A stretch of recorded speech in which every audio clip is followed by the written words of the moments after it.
With the advancement of air suspension and air suspension technology throughout the last years, more and more cars are capable of being put on air suspension relatively easily. Whether it be through a specific built kit or universal kits that can be made to fit, this has caused some truly amazing vehicles to switch to air suspension versus other suspension options. At the same time, air suspension kits for more common vehicles have come down in price just a little bit since they first initially hit the market, and especially with the introduction of kits such as like the Airlift 3S system and all that kind of stuff, kits are becoming just more affordable, meaning that there are more and more people finding it easier to put their car on air. What's going on, everyone? I'm Jealous from Fitment Industries, and on today's episode of the Build Sheet, we're going to be going over some of the most common cars that we see on air suspension.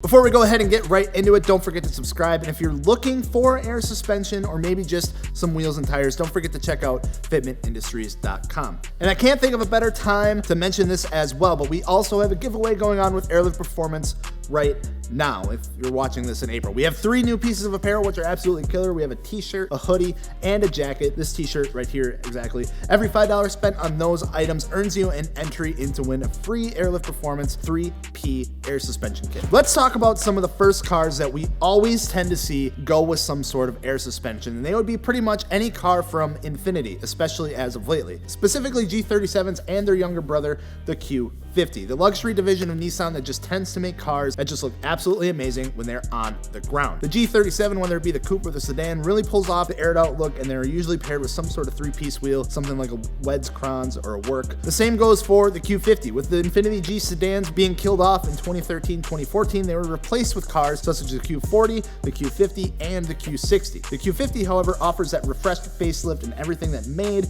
people fall in love with the G35 and G37. They're able to fit some pretty big wheels as well, making them perfect candidates for some Velgens, for some Rohanas, AGs. Of course, throw them on some air and a lovely big body car on the ground.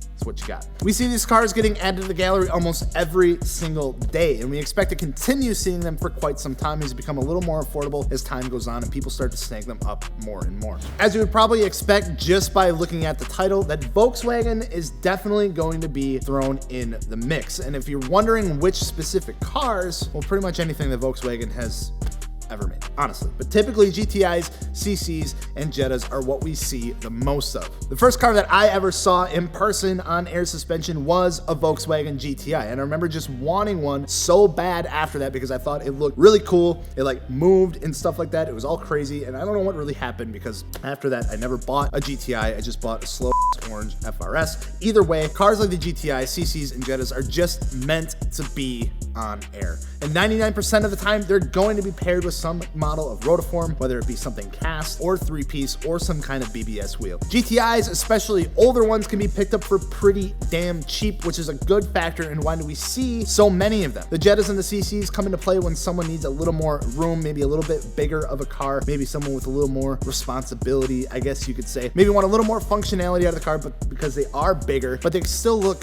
really good. For the most part, there isn't a whole lot of exterior modifications needed to be done to these cars, as the low, simple, and clean look can be pulled off really, really well and really easily. A lot of the focus tends to go into the wheel fitment and the trunk setup where the air management sits, which results in some pretty impressive interior modifications.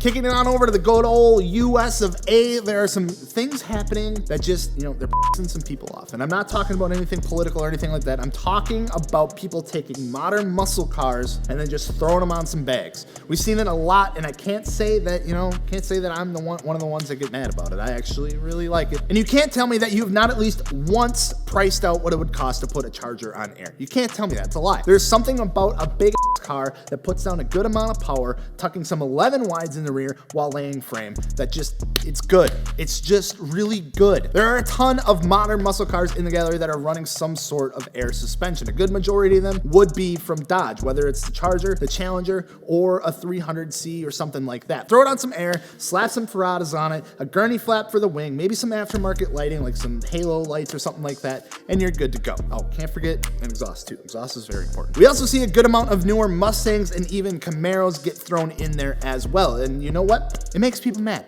And you know who those people are?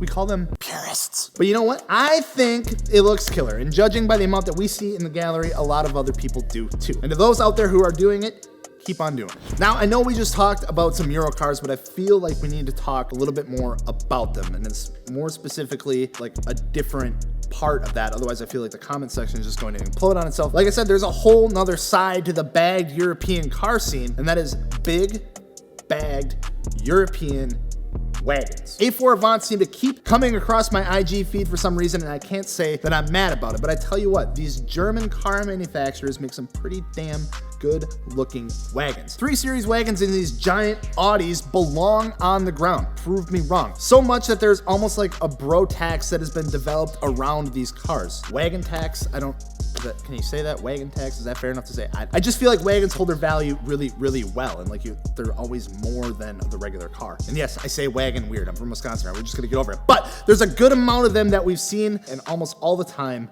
they're on air. Very similar to the Volkswagens we just talked about, there isn't much needed to make them look really good outside of some wheels, outside of the air, and of course, the attention to detail in the trunk setup and interior. And of course, here and there, a roof rack or a roof box, just almost a given at this point, just a trend that we haven't seen die out quite yet.